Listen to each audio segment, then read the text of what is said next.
নমস্কাৰ দৰ্শকসকল, পুনৰ অন্য এটা ৰিয়েকশ্যন ভিডিঅ'লৈ আপোনালোকক স্বাগতম জনাইছোঁ। ভূপেন বৰাই মুখ্যমন্ত্ৰী ডক্টৰ হিমন্ত বিশ্ব শৰ্মাক এৰি এইবাৰ অসম গণ পৰিষদক টাৰ্গেট কৰি লৈছে। তেওঁৰ মতে অসম গণ পৰিষদ বুলি এতিয়া আৰু একো নাই। অসম গণ পৰিষদ বুলি এতিয়া আছে মাথো বিজেপিৰ তিনিগৰাকী হিতাধিকাৰী, ৰাজনৈতিক হিতাধিকাৰী। সেয়া হৈছে অতুল বৰা, কেশৱ মহন্ত আৰু ফণীভূষণ চৌধুৰী। আহকচোন তেওঁ কি কৈছিলে সাংবাদিকৰ আগত, আমি প্ৰথমতে শুনি লওঁ।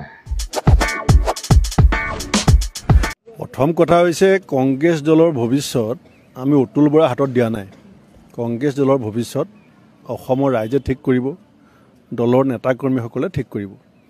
অসম গণ পৰিষদে যিটো কাৰণে জন্ম হৈছিলে, আহ হৈ আহ ওলাই আহ, খেদ হৈ খেদ বিদেশী খেদ, সেই দলটোৰ সভাপতিজন এতিয়া কাখন বলবৎ কৰা, অসম চুক্তিৰ আত্মাক হত্যা কৰা, বিজেপিৰ লগত তাল মিলাই পেলাই চৰকাৰ চলাই থকা নাই জানো? কা বিৰুদ্ধাচৰণ কৰি এইগৰাকী অতুল বৰাই এদিন মন্ত্ৰী পদৰ পৰা পদত্যাগ কৰিছিলে। যেতিয়া বিজেপি আকুৰগোজ থাকিল, তেতিয়া পিছদিনাখন আকৌ সোণোৱাল ডাঙৰীয়া বাৰাণ্ডাত বহি ঘণ্টাৰ পাছত ঘণ্টা পৰ দি আকৌ মন্ত্ৰী ঘূৰাই ল'লে। গতিকে তেখেতে দলটোৰ ভৱিষ্যত লৈ, অসমৰ ভৱিষ্যতক লৈ কথা পতাৰ নৈতিক অধিকাৰ হেৰুৱাইছে।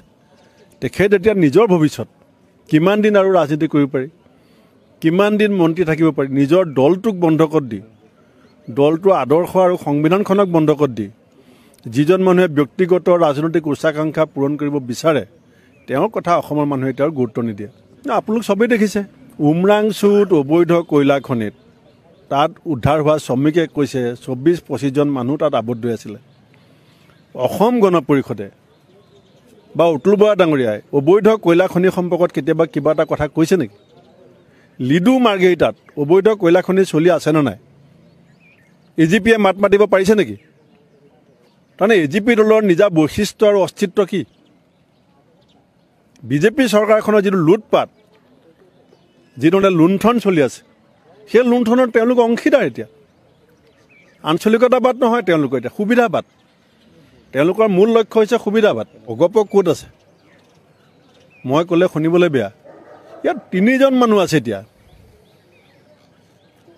অতুল বৰা ডাঙৰীয়া মন্ত্ৰী, কেশৱ মহন্ত ডাঙৰীয়া মন্ত্ৰী, ফণীভূষণ চৌধুৰী ডাঙৰীয়া MP।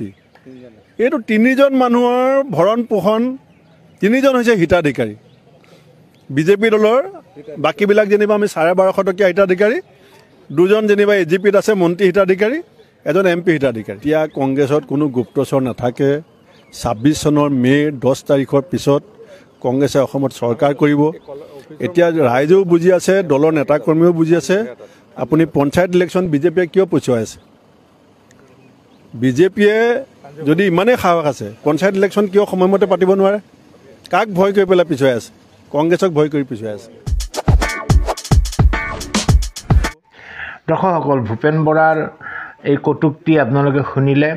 আচলতে অতুল বৰাই এষাৰ কথা কৈছিলে ভূপেন বৰাক লৈ, কংগ্ৰেছক লৈ। সেই কথাৰ প্ৰত্যুত্তৰ হিচাপেহে ভূপেন বৰাই এইখিনি কথা কৈছিলে। অতুল বৰাই কি কৈছিলে শুনো আহক।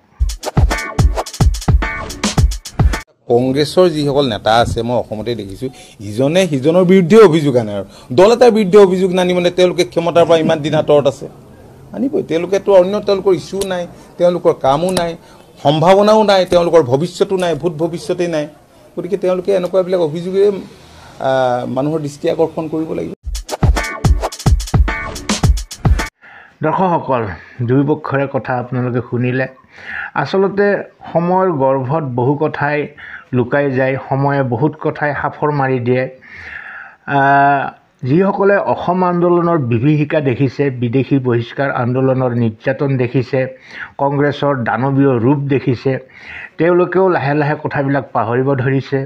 তদুপৰি নতুন প্ৰজন্মৰ বাবেতো সেইবিলাক উপলব্ধিৰ বাহিৰত। তেওঁলোকে সেই নিৰ্মম অত্যাচাৰৰ কাহিনী মাত্ৰ শুনিছে, কিন্তু উপলব্ধি কেতিয়াও কৰিব নোৱাৰে। 855জনকৈ অসমৰ তেজাল ডেকাক শিয়াল কুকুৰৰ দৰে গুলিয়াই, টঙনিয়াই, মৰিয়াই হত্যা কৰা হৈছিলে সেই সময়ত। তেতিয়া আছিলে কেন্দ্ৰত ইন্দিৰা গান্ধী, ইয়াত আছিলে হিতেশ্বৰ শইকীয়া। তাৰপিছত ৰাজীৱ গান্ধীয়ে সেই চুক্তি কৰিলে প্ৰফুল্ল মহন্তহঁতৰ লগত। যিটো বিষয় বিনা চৰ্তে, বিনা চুক্তিৰে সমাধান হ'ব লাগিছিলে, সেই বিষয়টোক এখন অদ্ভুত চুক্তিৰে বান্ধি পেলালে, যিটো আজিও সমাধান নহ'ল, সেই চুক্তি আজিও ৰূপায়ণ নহ'ল। আৰু সেই আন্দোলনৰ পৰিপ্ৰেক্ষিততে সেই চুক্তিৰ আধাৰতেই AGP দলৰ গঠন হ'ল, অসম গণ পৰিষদ আহিল ৰাজনৈতিক পথাৰখনলৈ।